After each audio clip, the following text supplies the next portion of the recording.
Welcome to Community ArtsKitchen. If you would like to try out a more advanced version of a flip book, you could go into creating a character and develop that character so that this character does something, moves across the page. And that is, of course, more involved because you would have to redraw the same character many different ways. So here's one that I did with this little robot or alien character. And let's see how this guy moves across the page.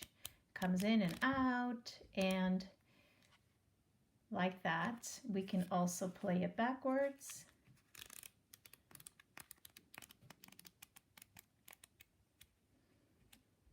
Really fun, but a little bit more involved. So once again, I started with a Post-it pad. And before I started to actually draw the character, I did some character development sketches in my sketchbook. I practiced the character and I thought of a story that I wanted to tell. And in my first storyboard over here, I was thinking of the character putting a seed, planting a seed, and then growing a plant, and then watering the plant, and so forth. So that was one idea. These little sketches we artists call thumbnail sketches. So when you're trying out to develop a story, you don't have to make your character look exactly beautiful and finalized. It's just for you to kind of get the story across. I realized that this one was too complicated for me, too involved. I might try it with my third flip book, but I wanted to do something a little simpler with this little guy. I also finalized or simplified, I should say, my character. And instead of this boxy robot up here, he just became this cute little alien with an oval head and the big googly eyes.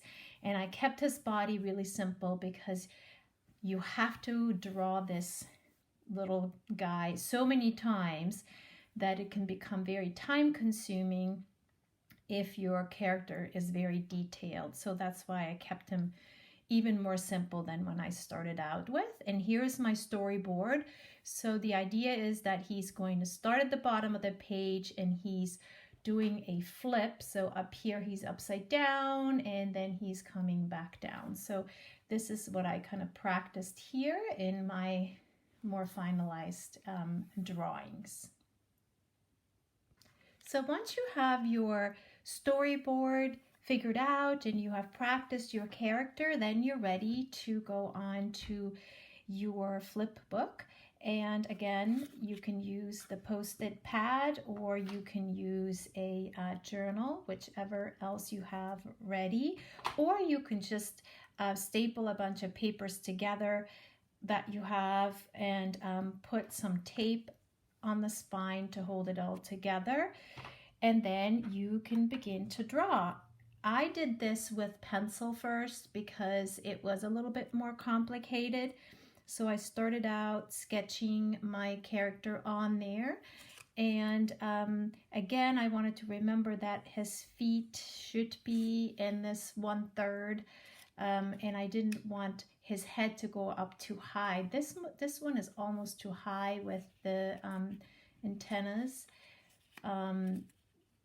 But you want to just keep your character moving and changing to position from page to page. Now he's upside down. Now he's turning around this way and that way. So take your time in just illustrating each page. You can also change the expressions on the guy's face. You can add movement lines, and it's really fun to have something move off the page completely and then come back in. Oh, now he's got a heart.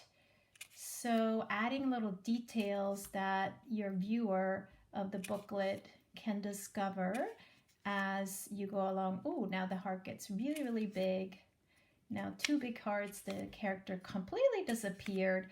If you want to add some sound words in there, you may do that too. And now his body has become the heart. How cute is that?